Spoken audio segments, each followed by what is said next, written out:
नमस्कार, बहुत बहुत स्वागत है आप सभी का अकेडमी में। मेरा नाम है अतुल जैन। इंसान अगर करना चाहे तो क्या नहीं कर सकता। आप में से कोई सोच सकता है कि भारत में कर्नाटक में एक गांव में पैदा हुई और एक बड़े ही कंजर्वेटिव, बड़े ही जिसको हम कहते हैं रूढ़िवादी परिवेश में रहने वाली, पढ़ी वहीं पर पली बढ़ी, वहीं पर अपना जीवन गुजारने वाली एक 77 साल की महिला, 77 साल 77 ईयर्स ओल्ड जो है, एक ऐसी महिला ने क्या कारनामा कर दिखाया है। भारत की कर्नाटक की एक ऐसी महिला जिनका नाम है बानू मुश्ताक, जिनका चित्र आप यहां पर देख पा रहे हैं। वो इस साल की उनकी लिखी हुई एक किताब जो कि वास्तविकता में कन्नड़ में है, जो कि कन्नड़ में उनकी कहानियों का संकलन है, उस किताब जिसका नाम हार्ट लैंप है, उस किताब को इस वर्ष का 2025 का इंटरनेशनल बुकर प्राइज मिला है। अंतर्राष्ट्रीय बुकर पुरस्कार, जो कि अनुवादित किताबों के लिए दुनिया का सबसे बड़ा पुरस्कार माना जाता है, वो पुरस्कार इस वर्ष बानू मुश्ताक को दिया गया है। बानू मुश्ताक भारत की हैं, 77 वर्ष की हैं और इनकी किताब जो है वो ओरिजिनली कन्नड़ भाषा में लिखी गई थी, जो उनकी 12 शॉर्ट स्टोरीज का संकलन है। उनके साथ जो दूसरी महिला है, इनका नाम दीपा भिश्ती है, ये भी भारतीय है और इन्होंने इस किताब का अंग्रेजी भाषा में अनुवाद किया है। तो आज की ये जो चर्चा है, जो अगले 10-15 मिनट तक हम करने वाले हैं, इसमें मैं आपको बताऊंगा कि इंटरनेशनल बुकर प्राइज क्या होता है और ये किस तरह से दिया जाता है। ये बुकर प्राइज, एक बुकर प्राइज का नाम हमने सुना है जो अरुंधति रॉय को मिला था या फिर अरविंद अडीगा को मिला था, उससे ये पुरस्कार किस तरीके से अलग होता है, एक बार उसके बारे में भी हम चर्चा करेंगे। ये भी देखेंगे कि किन किन भारतीयों ने बुकर पुरस्कार जीता है और किन किन भारतीयों ने इंटरनेशनल बुकर पुरस्कार जीता है। थोड़ी सी चर्चा बानू मुश्ताक के जीवन पर भी जरूर करेंगे। खैर, ये अंतर्राष्ट्रीय बुकर पुरस्कार की जो एक घोषणा है, ये यहां पर करी गई। ये उनकी किताब है, आप देख सकते हैं, हार्ट लैंप नाम की पुस्तक है, जो कि अनुवाद है बेसिकली। अगर आप अपनी तैयारी में अनअकैडमी की मदद लेना चाहते हैं, अनअकैडमी की सहायता लेना चाहते हैं, तो एक बहुत ही शानदार ऑफर है जिसमें आपको अभी मिल जाएगा हमारे सब्सक्रिप्शन पर 60% ऑफ और 12 महीने तक का फ्री एक्सटेंशन आपको मिल सकता है वैलिडिटी पर। और याद रखिए, ये ऑफर जो है भाई, ये कल खत्म हो रहा है, तो बहुत समय आपके पास है नहीं। अब ये ऑफर कल खत्म हो रहा है। आपको इस ऑफर का लाभ उठाने के लिए अतुल जैन कोड अप्लाई करना है। याद रखिए, अनअकैडमी का जो सब्सक्रिप्शन है वो भारत में एकमात्र ऐसा मॉडल है जो आपको आप एक बार अगर आपने सब्सक्राइब किया तो आप हमारे किसी भी बैच से कभी भी जुड़ सकते हैं। यह सुविधा आपके पास हमेशा रहेगी।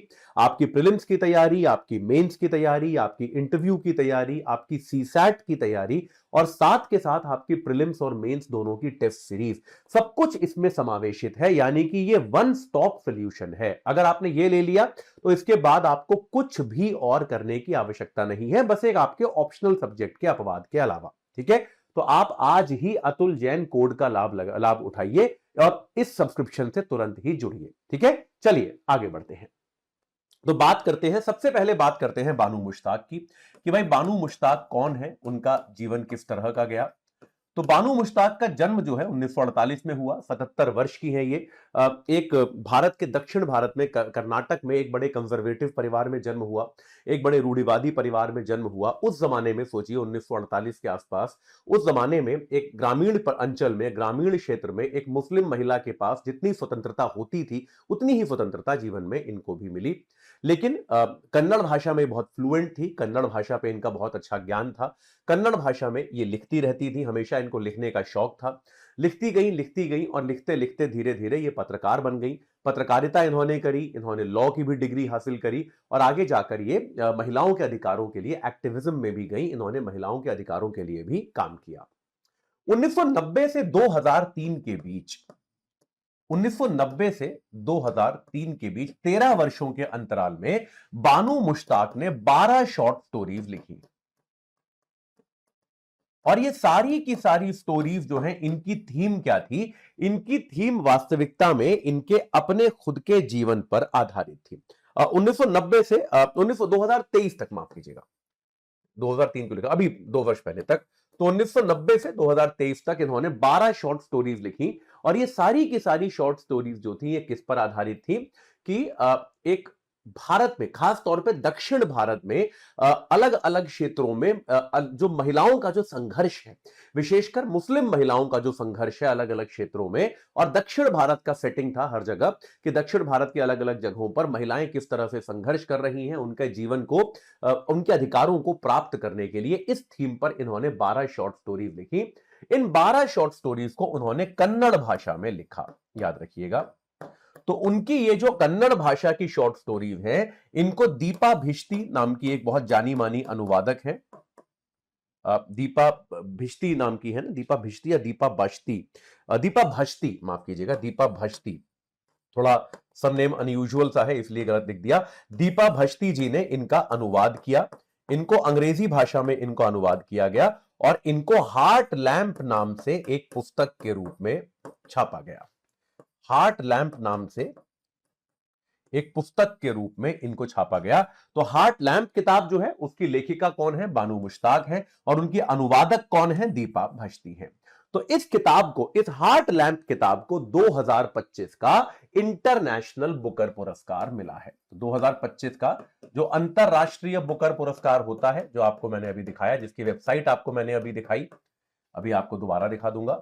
अंतरराष्ट्रीय बुकर पुरस्कार जो है 2025 का, वो इस हार्ट लैंप नाम की पुस्तक को दिया गया। हार्ट लैंप पुस्तक इसकी विजेता घोषित की गई। अब देखिए, अंतरराष्ट्रीय बुकर पुरस्कार है क्या? अंतरराष्ट्रीय बुकर पुरस्कार जो है वो सामान्य बुकर पुरस्कार से थोड़ा अलग होता है। सामान्य बुकर पुरस्कार जो होता है वो आमतौर पे अंग्रेजी भाषा में लिखी किताब को दिया जाता है, जिसको हम बुकर पुरस्कार कहते हैं। इसको समझिए, याद रखिएगा, बुकर पुरस्कार से थोड़ा अलग है। बुकर पुरस्कार जो है वो किसको दिया जाता है? अंग्रेजी भाषा की किताबों को, ठीक है, अंग्रेजी भाषा की पुस्तक को दिया जाता है। वहीं दूसरी ओर भाई, लेकिन इसमें क्या होता है, केवल जो अंग्रेजी भाषा में शानदार किताबें लिखी जाती है केवल उनकी पहचान हो पाती है, लेकिन उत्कृष्ट साहित्य की रचना तो दुनिया की बहुत सारी भाषाओं में होती है यार। अब जैसे हार्ट लैंप जैसी किताब है वो यार कन्नड़ में लिखी गई। तो अनुवाद जो है, ये इंटरनेशनल बुकर प्राइज का जो पर्पस भी था वो ये था कि हम किताबों के अनुवाद को भी प्रोत्साहन दें और अनुवादित किताबों को भी सम्मान दें, कि कई बार किताबों को अनुवाद करके भी आप बहुत ही उत्कृष्ट साहित्य की रचना कर पाते हो। और इस तरीके से क्या होता है, यह अंतरराष्ट्रीय बुकर पुरस्कार जो है, यह फर्क आपको याद रखना है। अंतरराष्ट्रीय बुकर पुरस्कार जो है यह अनुवादित किताबों को दिया जाता है। यह उन किताबों को मिलता है जो अंग्रेजी में अनुवादित होती हैं, ओरिजिनली किसी और भाषा में लिखी गई है लेकिन यह अंग्रेजी में अनुवादित है, ठीक है। तो बुकर पुरस्कार में सारी की सारी पुरस्कार राशि जो होती है माफ कीजिएगा, बुकर पुरस्कार में जो सारी की सारी पुरस्कार राशि होती है, 50,000 पाउंड की पुरस्कार राशि होती है, वो सारी की सारी लेखक को मिल जाती है। लेकिन अंतरराष्ट्रीय बुकर पुरस्कार में क्या होता है, पुरस्कार राशि लेखक व अनुवादक में बढ़ती है बराबर बराबर। लेखक और अनुवादक में बराबर बराबर यह राशि बांटी जाती है। यानी कि 50,000 पाउंड का पुरस्कार जो है उसमें से 25,000 पाउंड की पुरस्कार राशि बानू मुश्ताक को मिलेगी और 25,000 पाउंड की पुरस्कार राशि जो है वो दीपा भष्टी को मिलेगी, जिन्होंने उस पुस्तक का अनुवाद किया है। आप में से कुछ लोगों को लग रहा होगा सर अनुवाद वाले को भी बराबर की राशि, लेकिन याद रखिए अनुवाद भी एक बहुत बड़ी स्किल है। किसी पुस्तक का मतलब आप एक दूसरी भाषा में अनुवाद करें और उस पुस्तक का जो सार है, उस पुस्तक की जो भावना है, उस पुस्तक की जो आत्मा है, उसको आप बचा कर रखें, बनाकर रखें, ये कोई आसान काम नहीं है, ये बहुत जटिल काम है, बहुत कठिन काम है। तो अनुवादक जो होता है वो भी बहुत ज्यादा मेहनत करता है, अनुवादक का भी उतना ही योगदान माना जाता है। ये इस अंतरराष्ट्रीय बुकर पुरस्कार का की मान्यता है। इसके लिए ये इसमें पुरस्कार राशि जो है वो लेखक और अनुवादक दोनों में बराबर बराबर बढ़ती है। तो ये फर्क याद रखिएगा। बानू मुश्ताक जी को बुकर प्राइज नहीं मिला है, उन्हें अंतरराष्ट्रीय बुकर प्राइज मिला है क्योंकि उनकी किताब अंग्रेजी में नहीं थी, उनकी किताब कन्नड़ में थी, उनकी किताब को अंग्रेजी में अनुवाद किया गया। तो उनको और दीपा भष्टी को मिलकर जो है एक प्रकार से आप कह सकते हैं कि बराबर बराबर मात्रा में यह पुरस्कार दिया गया है। अगर हम भारतीयों की बात करें कि किन भारतीयों ने बुकर पुरस्कार जीता है और किन भारतीयों ने अब तक अंतरराष्ट्रीय बुकर जीता है, अगर मैं आपको एक सिंपल सी छोटी सी सूची दे दूं जिसको आप देख पाए, तो बुकर पुरस्कार बहुत सारे भारतीय जीत चुके हैं। बुकर पुरस्कार जीतने वाली पहली भारतीय जो थी वो हमारे यहां अरुंधति रॉय थी, नहीं पहले सलमान रश्दी थे, माफ कीजिएगा। पहले तो भाई मैं कैसे भूल सकता हूं, 1981 में सलमान रश्दी ने मिडनाइट चिल्ड्रन के लिए सबसे पहले बुकर पुरस्कार जीता था। उसके बाद अरुंधति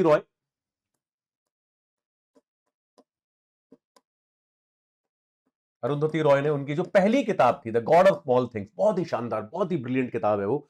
मतलब मेरी जो जितनी भी किताबें मैंने पढ़ी उनमें अगर मैं टॉप 10 किताबों की लिस्ट बनाऊं तो the God of small things जरूर उसमें आएगी। तो गॉड ऑफ स्मॉल थिंग्स के लिए अरुंधति रॉय को पुरस्कार मिला था, बुकर पुरस्कार मिला था 1997 में। उसके बाद किरण देसाई को मिला था इनहेरिटेंस ऑफ लॉस के लिए। किरण देसाई को ये बुकर पुरस्कार दिया गया था इनहेरिटेंस ऑफ लॉस के लिए। किरण देसाई के बाद बुकर पुरस्कार और किसको मिला है, अरविंद अडिगा को मिला है व्हाइट टाइगर के लिए, उनकी पुस्तक व्हाइट टाइगर के लिए अरविंद अडिगा, अरविंद है, माफ कीजिएगा गलती हो गई लिखने में। हाँ, तो ये भारतीय हैं जिनको बुकर पुरस्कार अब तक मिल चुका है। अंतरराष्ट्रीय बुकर पुरस्कार जो है वो मिला था 2022 में। ठीक है, अगर मैं वर्ष भी लिख दूं तो सलमान रश्दी को 1981 में मिला था, अरुंधति रॉय को 1997 में मिला था जहां तक मुझे याद है। हाँ, किरण देसाई को 2006 में था और अरविंद अडिगा को 2008 में था। 2008 के बाद से किसी भारतीय को बुकर पुरस्कार नहीं मिला है। अंतरराष्ट्रीय बुकर पुरस्कार अब से कुछ वर्ष पहले ही मात्र गीतांजलि श्री को उनकी पुस्तक के लिए मिला था। गीतांजलि श्री नाम की लेखिका हैं, उनकी पुस्तक थी रेत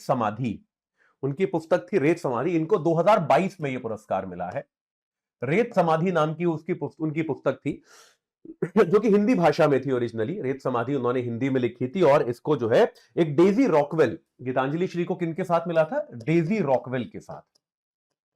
डेजी रॉकवेल नाम की एक अनुवादक थी, उन्होंने गीतांजलि श्री की जो पुस्तक थी रेत समाधि उसका अंग्रेजी में अनुवाद किया था सैंड टूम नाम से, और इस सैंड टूम नाम की किताब के लिए उनको अंतरराष्ट्रीय बुकर पुरस्कार मिला था। और अब इसमें दूसरा नाम जो आ गया है वो भारत की बानू मुश्ताक का आ गया है, भारत की बानू मुश्ताक का नाम आ गया है, जिसमें आप कह सकते हैं इनके अनुवादक कौन है, दीपा भश्ती हैं। तो 2025 में भी अंतरराष्ट्रीय बुकर पुरस्कार भारतीयों को गया है। तो ये बुकर पुरस्कार जीतने वाले भारतीय हैं। तो भाई एक बार फिर से बानू मुश्ताक जी को बहुत बहुत शुभकामनाएं, बहुत बहुत बधाई यार। और बड़े गर्व की बात है हमारे लिए भी यार कि हमारे समाज में ऐसी महिलाएं और ऐसा टैलेंट है जो कि भाई एक जगह एक किसी देश के कोने में रहकर ऐसी किताबें लिखते हैं जिनको अंतर्राष्ट्रीय स्तर पर इतनी बड़ी मान्यता और इतना बड़ा सम्मान मिलता है। ठीक है, तो ये सूची आप लोग देख सकते हैं, इस सूची को आप लोग याद रख सकते हैं, आपसे ये जो है एग्जाम में पूछी जा सकती है। किताब मैंने अब तक पढ़ी नहीं है हार्ट लैम्प, कोशिश करूंगा कि अगर समय मिलता है जल्दी में तो हाल ही में पढ़ूं, अगर पढ़ता हूं तो आपको उस किताब के बारे में जरूर बताऊंगा अगर पढ़ने का मौका मिलता है तो। अगर आप अपनी तैयारी में अनअकैडमी की मदद लेना चाहते हैं, अनअकैडमी की सहायता लेना चाहते हैं, तो एक बहुत ही शानदार ऑफर है जिसमें आपको अभी मिल जाएगा हमारे सब्सक्रिप्शन पर 60% ऑफ और 12 महीने तक का फ्री एक्सटेंशन आपको मिल सकता है वैलिडिटी पर। और याद रखिए ये ऑफर जो है भाई ये कल खत्म हो रहा है, तो बहुत समय आपके पास है नहीं, अब ये ऑफर कल खत्म हो रहा है। आपको इस ऑफर का लाभ उठाने के लिए अतुल जैन कोड अप्लाई करना है। याद रखिए अनअकैडमी का जो सब्सक्रिप्शन है वो भारत में एकमात्र ऐसा मॉडल है जो आपको आप एक बार अगर आपने सब्सक्राइब किया तो आप हमारे किसी भी बैच से कभी भी जुड़ सकते हैं, यह सुविधा आपके पास हमेशा रहेगी। आपकी प्रीलिम्स की तैयारी, आपकी मेंस की तैयारी, आपकी इंटरव्यू की तैयारी, आपकी सीसैट की तैयारी और साथ के साथ आपकी प्रीलिम्स और मेंस दोनों की टेस्ट सीरीज, सब कुछ इसमें समावेशित है। यानी कि ये वन स्टॉप सॉल्यूशन है। अगर आपने ये ले लिया तो इसके बाद आपको कुछ भी और करने की आवश्यकता नहीं है, बस एक आपके ऑप्शनल सब्जेक्ट के अपवाद के अलावा। ठीक है, तो आप आज ही अतुल जैन कोड का लाभ उठाइए और इस सब्सक्रिप्शन से तुरंत ही जुड़िए। ठीक है,